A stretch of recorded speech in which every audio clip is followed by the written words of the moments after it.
예수님을 막 찾고 찾았어요. 그러다 어디에서 찾았냐? 바로 예루살렘에 여전히 남아서 그곳에 있는 율법학자들과 이야기를 하는 예수님을 발견했다는 것입니다. 그때 부모님이 예수님께 이렇게 이야기합니다. 네가 어찌하여 여기 있느냐라고 그렇게 이야기를 합니다. 그때 누가복음 2장 49절에서 51절까지의 말씀을 함께 보도록 하겠습니다. 시작. 예수께서 이르시되 어찌하여 나를 찾으셨나이까? 내가 내 아버지 집에 있어야 될 줄을 알지 못하셨나이까 하시니 그 부모가 그가 하신 말씀을 깨닫지 못하더라. 51절. 예수께서 함께 내려가사 나사렛에 이르러 순종하여 받드시더라. 자, 예수님은요, 태어나실 때부터 하나님이시면서 인간이셨습니다. 그래서 어린아이임에도 불구하고 성경에 대해서 많은 부분을 깨닫고 통달하셨던 것입니다. 그래서 예루살렘 아버지의 집에 가자마자 예수님은 그곳에서 율법학자들과 함께 말씀을 나눴던 것이죠. 그러나 예수님의 부모님들은 그것을 이해할 수 없었습니다. 부모님이 나를 이해하지 못한다 할지라도 예수님은 어떻게 하셨다고요? 순종하여 부모님을 받들었다, 섬겼다, 공경했다입니다. 하나님이시던 예수님조차도 육신의 부모님께 이렇게 행하였다면 우리 역시 이래야 하는 것이며 동시에 우리의 자녀들에게도 그것을 가르쳐야 한다는 것입니다. 그런데 도무지 부모님께 순종할 수 없는 경우가 있을까요? 없을까요? 예외 상황 있습니다. 제가 권위와 순종에 대해서, 권위와 복종에 대해서 말씀하셨던 것을 다시 한번 또 반복해서 말씀드리겠습니다. 첫째, 고의적으로 자녀들에게 죄를 짓거나 부도덕적이고 비인간적인 일을 강요할 때 그때는 어떻게 해야 된다고요? 단호하게 거절해야 한다고 말씀드렸습니다. 이런 예외 상황을 제외한다면 또 한 가지의 예외 상황이 있습니다. 또 한 가지 예외 상황은 하나님과의 우리의 관계를 위협하게 될 때 그때도 안타깝지만 단호하게 거절해야 되는 것입니다. 하지만 이런 특별한 상황을 제외하고 어떤 형태로든지 부모님께 거만하게 굴거나 무례하게 행하거나 혈기를 부르는 것은 멈추도록 해야 하는 것입니다. 자, 6장 4절 말씀을 함께 보도록 하겠습니다. 6장 4절 말씀, 여기 하지 말고까지만 하겠습니다. 시작. 또 아비들아 너희 자녀를 노엽게 하지 말고. 자, 또 아비들아 라고 얘기합니다. 여기서 아비들아, 또 부모님들아 라고 얘기하지 않고 아비들아 라고 이야기를 하신 것은 이 대상이 누구냐? 바로 아버지라는 것입니다. 이것은 문자적으로 어머니를 제외한 아버지에 대해서 말하는 것입니다. 이것은 당시 그리스 로마 문화 속에서 가부장적인 사회와 가정 구조를 반영한 것입니다. 그 당시 아버지들은요, 굉장히 강력한 파워, 권력과 권세를 갖고 있다고 말씀드렸습니다. 그래서 제가 지난주에 부부간의 관계에 대해서 말씀드릴 때 사도 바울은 남편들에게 권한다고 했습니다. 이제까지 당신들이 누리셨던 그 모든 권한과 권력을 이제 그리스도 안에서 내려놓으실 수 있겠습니까? 라고 그렇게 권했다고 했습니다. 이번에도 마찬가지입니다. 그 당시에 아버지들에게 권하고 있는 것입니다. 아버지들이요, 당신들이 이제까지 배우고 익히고 경험했던 그 방식이 아니라 다른 방식으로 당신들의 자녀를 대하실 수 있습니까? 라고 말한다는 것입니다. 그 당시는 어느 정도였냐면 특히 로마 시대 때는요, 자녀가 이렇게 태어나면 그 어머니나 산파가 이 어린아이, 갓 태어난 아이를 아버지 손에 드린다고 합니다. 그럼 아버지가 이 자녀를 올려드려요. 이렇게 올립니다. 그러면 그 아이는 살아갈 수 있습니다. 근데 그 아이에게 문제가 있거나 아버지가 그 당시 어떤 특별한 상황 때문에 이 아이를 손에다 들고 올리지 않으면 이 아이를 어떻게 했냐면요, 죽이거나 버렸다고 합니다. 엄청난 아버지의 가부장적인 권세가 대단했던 것을 볼 수가 있습니다. 그런데 그 아버지들에게 말합니다. 너희 자녀를 노엽게 하지 말아라. 자, 노엽게 한다는 것은 무슨 뜻이냐면요, 학대하거나 인격적으로 무시하는 듯 끊임없이 비난과 책망을 통해서 자녀를 낙담하게 만드는 것을 뜻하는 것입니다. 계속 책망하고 학대하고 인격적으로 무시하는 거예요. 이것에 대해서 골로새서 3장 21절에서도 이렇게 말씀하십니다. 시작. 아비들아 너희 자녀를 노엽게 하지 말지니 낙심할까 함이라. 자, 에베소서 6장 4절의 말씀과 동일한 말씀입니다. 성경은요, 이 말씀을 이미 2000년 전에 말씀하신 거예요. 2000년 전에 말씀하셨음에도 불구하고 실제로 과거 100년 전까지만 해도 동서양을 막론하고 모든 부모들은 어린아이의 발달과 이해의 부족, 그리고 그들의 편협한 지식과 문화와 전통으로 말미암아 아이들에게 혹독하고 엄하고 잔인하게 대했던 것을 우리는 알고 있습니다. 그러다가 이게 한꺼번에 아주 어린아이들을 위한, 자녀들을 위한 놀라운 일이 일어났는데요. 대표적으로 한 분만 말씀드리겠습니다. 1907년 마리아 몬테소리 박사라는 분이 계셨어요. 근데 이분이 그 노동자의 자녀들을 위한 유치원을 열게 됩니다. 이분은요, 그 당시에는 아주 탁월한, 좀 특별한 여자 의사셨어요. 그래서 이분은 아이들을 연구하면서 깨닫게 된 게 뭐냐면, 아이들은 스스로 깨우치고 배울 수 있도록 많은 기회를 제공해 주는 것이 오히려 아이를 제대로 하나님 안에서 양육한다는 것을 알게 됐어요. 이분은 아주 독실한 카톨릭 신자셨습니다. 그래서 그 전에는 한 번도 해보지 않았던 카톨릭에서 어린아이들을 적극적으로 미사에 참석하도록 하는 일을 시작했다는 것입니다. 그리고 이 마리아 몬테소리뿐만 아니라 그 당시에 많은 학자들이 이 일에 동참하고 나서기 시작했습니다. 이 교육 철학은 인간은 본성적으로 선할 수 있다라는 성선설을 기준으로 하고 있습니다. 그 전제하에 꾸짖거나 강압해서는 안 된다라고 그렇게 주장했습니다. 이런 교육학자들의 수고와 노력 덕분에 점차 아이들의 권리와 자율권이 보장되었고, 동시에 수많은 연구들이 이루어졌고, 하나님께서 아이들에게 주신 능력과 발달 단계를 체계적으로 확립할 수 있게 되었습니다. 하지만 우리가 잘 알고 있는 역사를 통해서 배우는 것 중에 또 하나가 뭐냐면요, 지나치게 강요적인 교육에 반대해서 나왔던 교육체계는요, 또 다른 극단으로 넘어가게 된다는 것입니다. 또 다른 극단은 뭐였냐면, 지나친 허용주의적인 아동교육 역시 역사를 통해서 혹독한 시련을 갖게 됩니다. 그 혹독한 시련이 무엇입니까? 급증하는 소년 범죄와 자녀가 부모를 폭행하는 사건들, 성적 문란함과 살인 등 온갖 아동 청소년 범죄들이 치솟고 있다는 사실입니다. 안타깝게도 허용주의적인 아동 교육만으로는 해결되지 않는 것이 너무나 많이 있음을 이제 수십 년의 세월이 지난 오늘에 이르러서 많은 학자들은 이야기하고 있습니다. 왜냐하면 인간의 마음은요, 타고나면서부터 오직 선하기만 합니까? 그렇지 않다는 것이에요. 창세기 6장 5절 말씀을 함께 보도록 하겠습니다. 시작. 여호와께서 사람의 죄악이 세상에 가득함과 그의 마음으로 생각하는 모든 계획이 항상 악할 뿐임을 보시고, 사람에게는 좋은 것도 있지만 그러나 근본적으로 우리가 빛과 선한 것을 갈망함에도 불구하고 우리는 어디에 끌려갑니까? 우리의 부패됨과 우리의 죄악에 끌려가 그것을 행한다는 것입니다. 여러분, 죄를 행하는 것이 더 쉽습니까? 선을 행하는 것이 더 쉽습니까? 답은 안 하셔도 괜찮습니다. 사람마다 다르겠지만 저 같은 경우에는 힘써 애쓰지 않는 이상 악을 행하는 것이 때로는 더 쉬울 때가 있더라고요. 안타깝죠?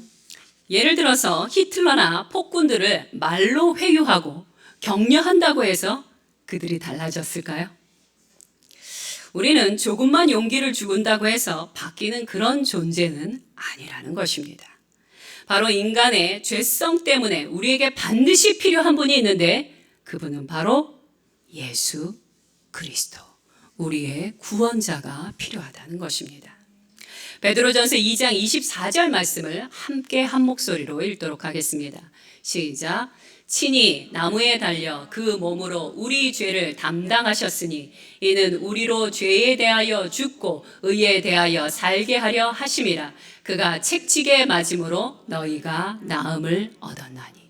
우리의 부패됨과 우리의 연약함과 우리가 죄로 달려가는 그 모든 행위들이 어떻게 해야만 제대로 회복될 수 있느냐, 어떻게 해야만 나음을 입을 수 있느냐, 바로 예수 그리스도를 통해서만 그 일이 가능하다는 것입니다. 예수 그리스도를 통한 구원과 성령의 변화의 역사만이 부모인 나와 그리고 나의 자녀들까지도 반드시 변화되게 합니다. 기독교에는 굉장히 큰 틀 두 가지를 얘기할 수 있습니다. 하나는 하나님의 은혜예요. 또 하나는요, 율법입니다. 자, 은혜에도 율법이 있고요. 그리고 은혜에도 율법에도 은혜가 있어야 됩니다. 율법과 은혜는 반대가 아니에요. 이렇게 반대가 아니에요. 은혜에 율법이 있고 율법에 은혜가 있고 이것이 잘 조화가 되어야 합니다. 바울도 이렇게 말씀하십니다. 고린도전서 9장 21절에 우리가 그리스도의 율법 아래 있는 자이다. 많은 분들이 신약을 이야기하기를 하나님의 율법은 폐하여졌다. 그러니 율법으로 사람을 대하면 안 된다. 라고 얘기합니다. 하지만 사도 바울은 뭐라고 얘기했다고요? 아니다. 그리스도의 율법 아래 있는 자이다. 누가? 우리가. 우리는 하나님의 구원 가운데 있지만 동시에 하나님의 율법 안에 있는 자인 것입니다. 예수님도 마태복음 5장 17절에서 이렇게 말씀하십니다. 시작. 내가 율법이나 선지자를 폐하러 온 줄로 생각하지 말라. 폐하러 온 것이 아니요 완전하게 하려 함이라. 예수님은요, 율법을 어기고 폐하시는 분이 아닙니다. 사람들이 자신의 편견과 그 문화 때문에 잘못 알고 있던 하나님의 말씀을 온전하게 하고 완전하게 하기 위하여 이 땅 가운데 오신 분이십니다. 그러므로 율법은 예수 그리스도 안에서 완전케 된 것입니다. 우리의 타고난 죄성 때문에 성령의 충만함이 반드시 필요합니다. 왜요? 이 성령의 충만함이 있어야만 신의 성품으로 자라갈 수 있기 때문입니다. 또한 우리의 죄나 악함들은 반드시 율법과 교훈으로 제한을 받아야 되고 양육되어져야 한다는 것입니다. 자, 그럼 6장 4절의 뒷말씀은 이런 말씀입니다. 오직 주의 교양과 훈계로 양육하라. 우리의 자녀들을 어떻게 양육하라고 말씀하고 계십니까? 역사의 수많은 시행착오를 통해 우리는 다시 한 번 또 성경으로 돌아가야 하는 것입니다. 뭐라고 말씀하십니까? 자녀들은 오직 주의 교양과 훈계로 양육되어야 하는 것입니다. 여기서 교양은요, 헬라어로 파이데우라고 얘기합니다. 이 파이데우라는 것은요, 훈련과 교육과 징계라는 의미로 쉽게 한마디로 한다면 훈육이라고 생각하시면 됩니다. 혹은 의로 교육한다, 징계한다 라는 뜻입니다. 자, 교양은 이렇고 훈계는 무엇이냐? 경계를 얘기합니다. 자, 우리가 자녀를 키울 때는요, 기준과 경계를 분명히 해야 됩니다. 아이들에게 자율권을 준다고 해서 네 마음대로 해라 하면 제가 뭐라고 말씀드렸죠? 이건 교육학적으로 자녀는 불안해한다고 했습니다. 사람에게 자율권을 줄 때는 그 나이와 연령에 걸맞게 자율권이 주어져야 하는 것이에요. 아무것도 모르는데 네가 마음대로 선택해. 이러면 마음이 불안해지는 것입니다. 어린아이일수록 2개 중에 1개, 3개 중에 1개, 5개 중에 1개를 선택하게 해야 돼요. 100개 중에 하나를 선택하라 그러면 아이는 불안해서 울게 되는 것입니다. 그러므로 자녀들에게 꼭 해야 될 것은 무엇이냐? 경계, 훈계를 뭐라고 그러냐면 헬라어로 누데시아라고 하는데 이것은 경계, 자녀에게 경계를 쳐줘야 된다 이런 말이에요. 이 훈계의 핵심은 자신의 생각과 가문의 전통으로 가르치는 것이 아니라 오직 하나님의 말씀 안에서 가르쳐야 되는 거예요. 내가 이제까지 25년 동안 혹은 30년 동안 배워서 몸에 익힌 그 문화와 그 경험대로 자녀를 가르치는 게 아니라 진리의 말씀을 기준으로 하여 자녀를 가르쳐야 한다는 것입니다. 오직 주의 퀴리오라고 얘기합니다. 오직 주님의 교양과 훈계로 자녀를 양육하라는 것입니다. 그러므로 성경적인 부모는요, 자녀를 자신의 소유물처럼 절대 취급해서는 안 됩니다. 엄마의 탯줄에서 끊어져서 나오는 순간, 그때부터 우리의 자녀일지라도 그 자녀는 하나의 독립된 인격체로 바라보셔야 합니다. 하지만 이기적이고 소유욕이 강한 부모님들은 자녀들의 인생을 독점하려고 할 때가 굉장히 많습니다. 주님의 교양과 훈계가 아닌 부모 자신의 위험한 가치관과 감정대로 자녀를 양육하려고 합니다. 이런 부모 밑에서 자란 자녀들은 부모님으로부터 독립하여 자신만의 새로운 삶을 살아가는 것 자체가 무슨 큰 금지된 죄악처럼 두려움을 경험하게 됩니다. 부모의 권력을 남용하는 부모님들은 자녀들의 개성과 인격과 자율권을 무시합니다. 이것은 훈육이 아니라 폭력이라고 말할 수 있습니다. 만약 이런 상태에 있습니다. 그럼 그때는 어떻게 해야 할까요? 만약 여러분들이 성인이 되셨다면 독립을 하셔야만 합니다. 창세기 2장 24절 말씀을 함께 보도록 하겠습니다. 시작. 이러므로 남자가 부모를 떠나 그의 아내와 합하여 둘이 한 몸을 이룰지로다. 자, 성경은요, 창세기에서부터 이렇게 말씀하십니다. 남자가 부모를 떠나. 자, 부모를 떠나라는 말 안에는 어떤 의미가 담겨 있는지 아시죠? 첫째, 재정적으로 독립이 되어야 합니다. 둘째, 정서적으로 독립이 되어야 합니다. 심리적으로 독립이 되어야 되고, 공간적으로 독립이 되어야 합니다. 요즘 이 독립에 대해서 이야기할 때 제가 참 신기한 것을 보게 돼요. 요즘 많은 분들은 아닌데 가끔 이런 분들이 있어요. 저는 부모님의 간섭이 너무 싫습니다. 라고 이야기는 하는데, 자신의 독립은 주장하는데, 정작 재정적인 독립은 안 하려고 하는 경우들을 봅니다. 재정적인 독립은 안 하면서 다른 독립을 하겠다는 거예요. 그거는 곤란합니다. 그건 성경적인 독립이 전혀 아닙니다. 만약 여러분이 독립을 하고 싶다면 여러분의 책임도 감당하셔야 하는 것입니다. 독립이란 무엇이라고요? 육체적, 재정적, 심리적으로 온전히 독립하는 것이 독립입니다. 자, 내가 결혼을 안 했어요. 그래도 독립을 해도 됩니까? 여러분이 성인이라면 독립을 하셔도 됩니다. 세 번째, 훈육은요, 절대로 혹독해서는 안 됩니다. 훈육은 언제나 사랑에 의해서 조정되어지고 통제되어야만 합니다. 갈라디아서 5장 22절부터 23절의 말씀을 우리는 잘 알고 있습니다. 시작. 오직 성령의 열매는 사랑과 희락과 화평과 오래 참음과 자비와 양성과 충성과 온유와 절제니. 이것이 바로 성령에 충만한 사람들의 열매라는 것이에요. 그러므로 여러분이 여러분의 자녀를 훈육할 때는 이런 성령의 열매 안에서 훈계가 들어가야 하는 것입니다. 만약 여러분이 너무나 화가 났어요. 아이 때문에 너무 화가 났어요. 막 그럴 때 있습니다. 전 충분히 이해합니다. 아이 때문에 너무 화가 났어요. 그럼 어떻게 훈육을 해야 됩니까? 잠시 멈춰야 돼요. 여러분이 스스로 여러분 자신을 절제하고 자제를 한 그 다음에 훈육이 들어가야 됩니다. 절제가 되지 않은 상태에서, 자제가 되지 않은 상태에서 훈계가 들어가면 어떻게 돼요? 유익한 것보다 해가 더 많아지게 된다는 것입니다. 훈계는요, 내용도 중요하지만 방법도 굉장히 중요함을 기억해 주시기 바랍니다. 우리가 주님의 뜻 안에서 양육을 했다면 자녀들은 우리를 사랑하게 될 것이고 존경하게 될 것이고 감사하게 될 것입니다. 어떻게 하냐고요? 경험해 봐서 합니다. 여러분이 나는 한 번도 이런 교육을 받은 적이 없지만 그러나 내가 믿음으로 한번 실험해 봐야겠다. 말씀을 실험해 봐야겠다. 라는 마음으로 말씀에 있는 그대로를 여러분의 자녀에게 적용해 보신다면 반드시 그 결과가 감사와 영광으로 나타난다는 것입니다. 자녀들은 하나님께서 허락하신 선물이며 동시에 손님이라고 말씀드렸습니다. 이 사랑스러운 손님들은 언젠가 우리의 곁을 떠나 독립해야 합니다. 자녀들이 스스로 독립을 하겠다고 나가기 전에 부모님이 먼저 자녀가 독립할 수 있도록 준비시켜줘야 되고 독립을 하도록 이야기를 해야 하는 것입니다. 그러므로 여러분은 자녀들과 있는 그 좋은 훌륭한 축복된 시간들을 마음껏 즐기시고 누리시고 하나님의 말씀을 가르치시기 바랍니다. 또한 훈육할 때는요, 중요한 게 또 있습니다. 일관성입니다. 제가 자녀 교육에 대해서 이야기할 때 항상 이 일관성에 대해서 이야기했습니다.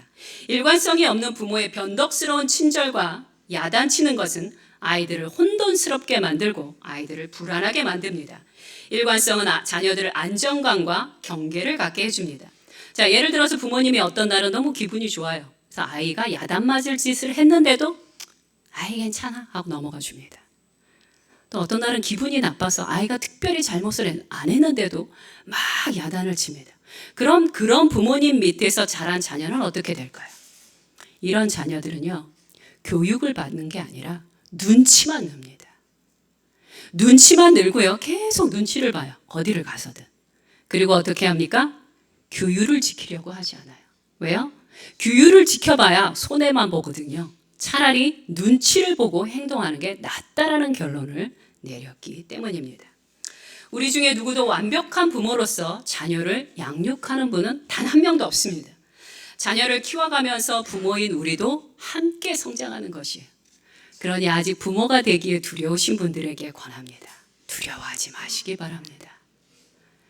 자녀를 허락하시고 나면 하나님께서 여러분에게 지혜와 명철과 성령의 충만함으로 가르쳐 주실 것입니다.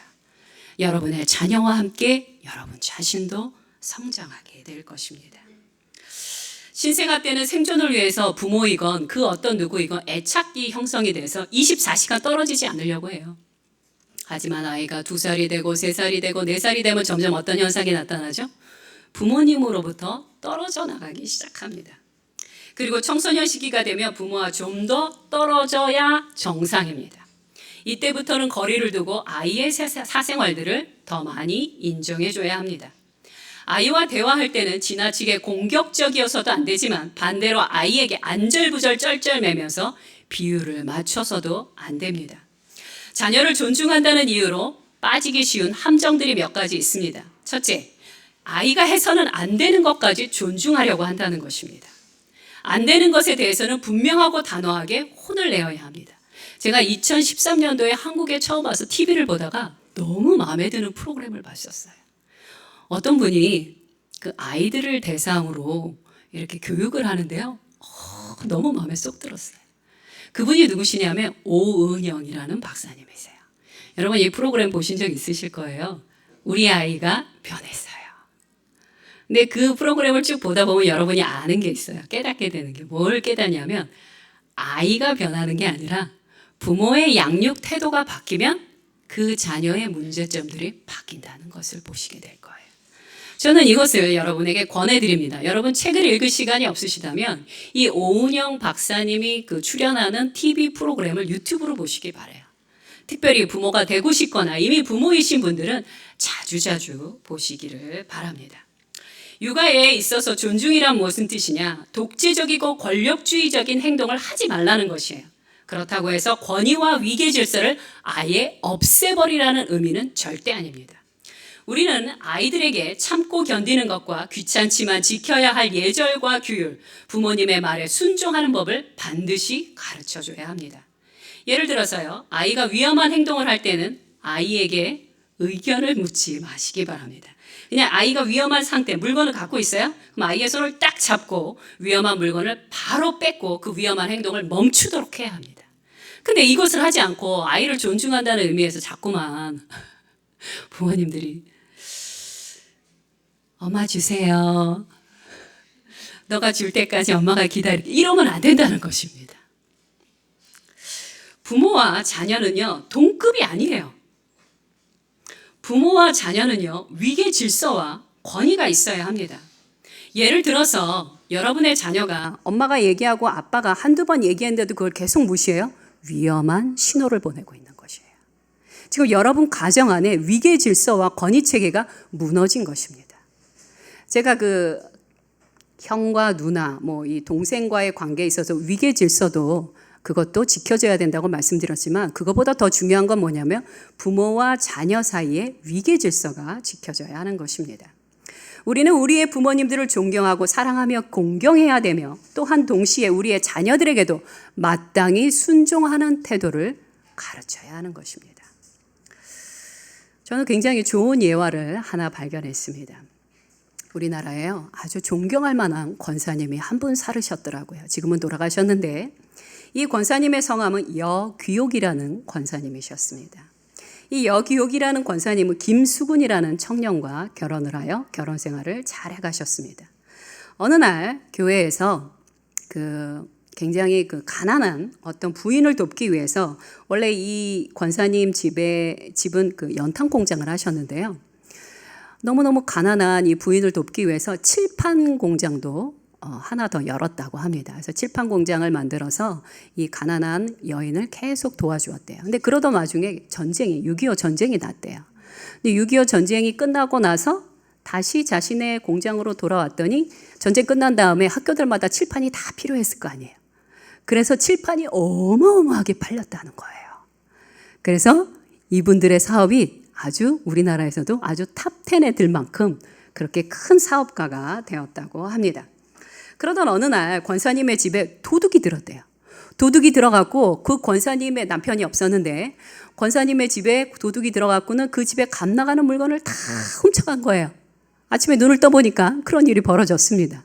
그러자 이 권사님은 정말 신앙의 사람이었기 때문에 자녀들을 다, 두려워하는 자녀들을 다 불러 모았대요. 그리고는 자녀들에게 이렇게 말을 했다고 합니다.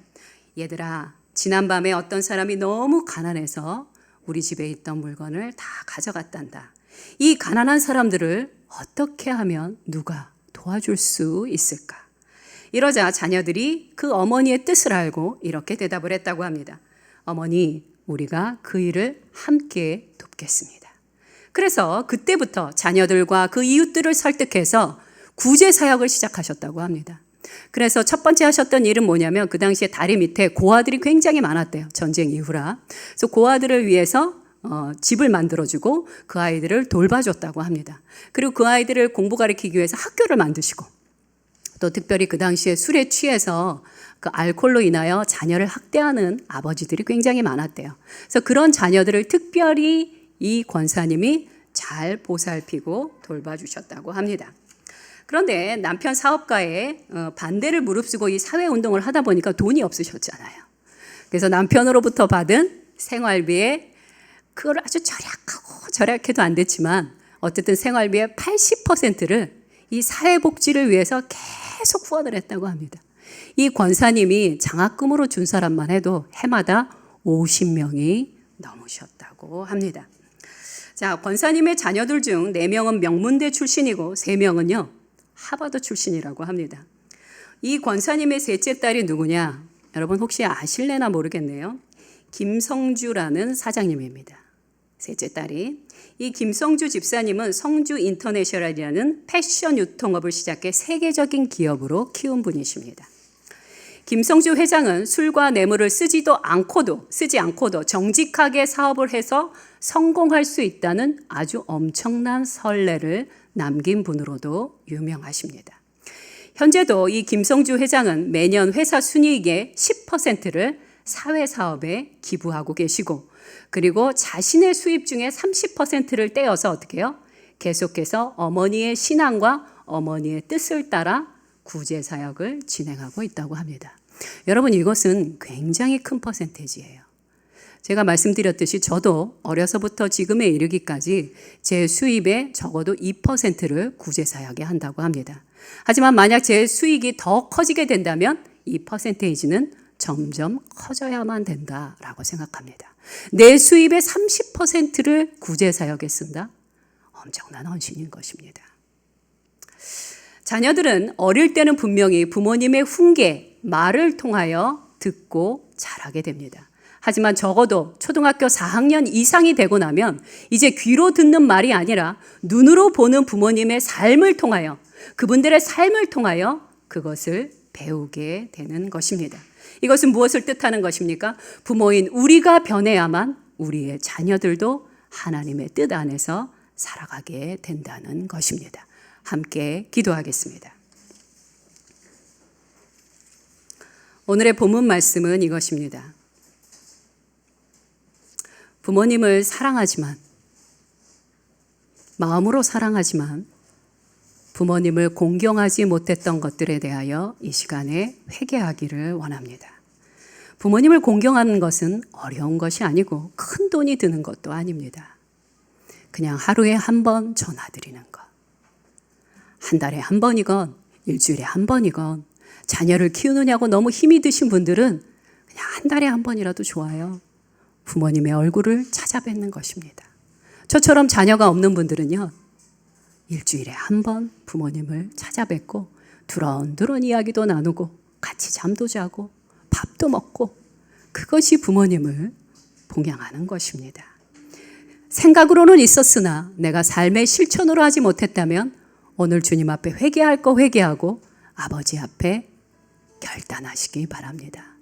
주님, 제게 허락하신 부모님을 마음껏 사랑하고 섬기기를 원하나이다. 주님, 내가 그것을 삶으로 실천할 수 있도록 도와주시옵소서.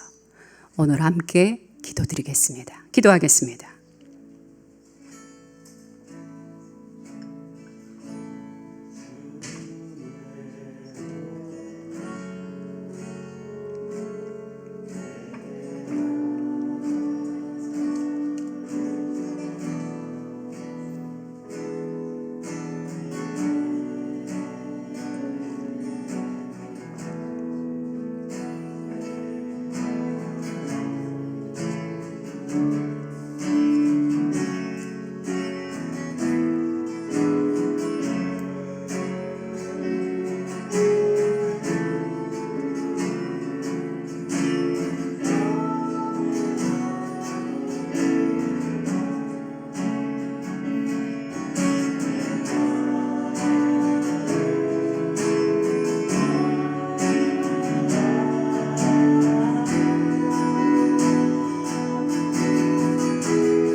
두 번째 기도하기 원하는 것이 있습니다. 우리 부모님이 나를 사랑하셨지만 잘못된 교육의 방식으로 인하여 상처받고 무시받고, 그리고 아직도 여전히 부모님에 대한 분노와 원망에서 벗어나지 못하는 분이 계신다면 오늘 이 시간 우리의 구원자가 되시고 우리를 능히 새롭게 하실 예수 그리스도 앞에 나아가시기를 바랍니다. 주님, 제가 우리 부모님을 마음껏 사랑하고 싶지만 아직도 제 안에 해결되지 못한 아픔이 있습니다. 주님, 이 아픔에 손을 얹어 기도하여 주시옵소서. 주님, 이 아픔이 녹아내리게 하여 주시옵소서. 돌처럼 굳어버린 저의 강팍한 마음과 상처가 녹아지게 하여 주시옵소서. 그래서 이제부터 내가 내 자녀를 대할 때는 그 아픔과 상처와 극단적인 입장에서 바라보는 것이 아니라 주의 말씀과 훈계와 양육이 흘러가게 하여 주시옵소서. 우리 먼저 부모님에 대하여 매여 있는 우리의 마음이 있다면 예수 그리스도 안에서 푸는 기도를 하시기 바랍니다. 함께 기도하겠습니다.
혹시라도 어린 시절에 부모님으로부터 방치당하였거나 혹은 큰 상처로 인하여 마음이 가로막혀 있는 분들, 오늘 주님 앞에 한 번 더 위로와 그 생명이 흘러오기를 기도해 주시기 바랍니다.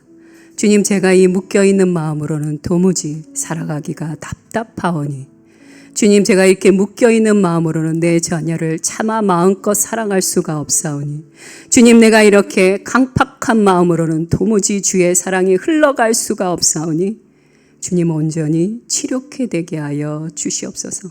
새롭게 되게 하여 주시옵소서. 내 부모는 너를 버렸을지라도 여호와 하나님은 나를 잊지 않으심을 기억하게 하여 주시옵소서.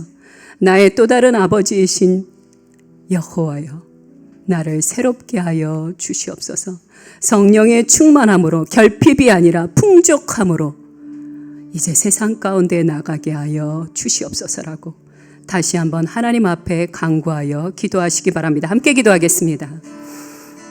하나님 아버지, 이 시간에 오랜 세월 마음이 묶여있던 하나님, 우리의 굳어진 마음, 부모님에 대한 원망과 불평과 하나님 상하였던 모든 마음들이 하나님 주님 안에서, 그리스도의 십자가 안에서 회복되게 하여 주시옵소서. 새롭게 되게 하여 주시옵소서. 하나님, 주님 앞에서 새롭게 됨으로 말미암아 이제부터 나의 자녀들에게 오직 주의 말씀으로 훈계하고 하나님 그리스도인다운 삶으로 복된 것을 보여주는 자들 되게 하여 주시옵소서. 하나님, 나의 소중한 자녀들과 주께서 허락하신 이 날들을 누리는 자들 되게 하여 주시옵소서. 하나님, 잘못된 기준에서 내 자녀를 양육하는 것이 아니라 주님의 진리의 말씀 안에서 양육할 줄 아는 부모가 되게 하여 주시옵소서. 주님, 그것이 나의 힘만으로 될 수 없고 나의 경험과 지식만으로 될 수 없고 오직 주의 도우심만으로 가능한 것을 알고있사오니 주님, 주께서 도와주시옵소서. 성령이여 역사하여 주시옵소서. 하나님, 우리 열방교회 각 사람들의 심령 가운데 비어있고 하나님 참으로 예민하여져 있던 모든 부분들이 하나님 부드럽게 하여 주시옵소서. 하나님 평안하게 하여 주시옵소서.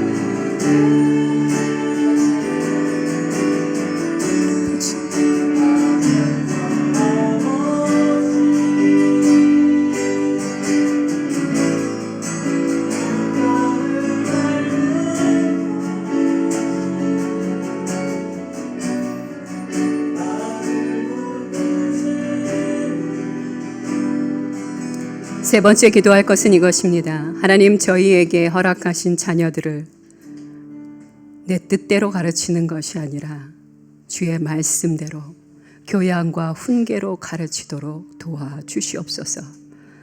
주님, 나의 이 울컥울컥하는 분노와 이 연약함으로 상처 주지 않게 하여 주시고 부모에게 허락하신 하나님 그 권세를 하나님 온전히 사용하는 자가 되게 하여 주시옵소서라고 한 번 더 주님 앞에 간구하시기 바랍니다. 함께 기도하겠습니다.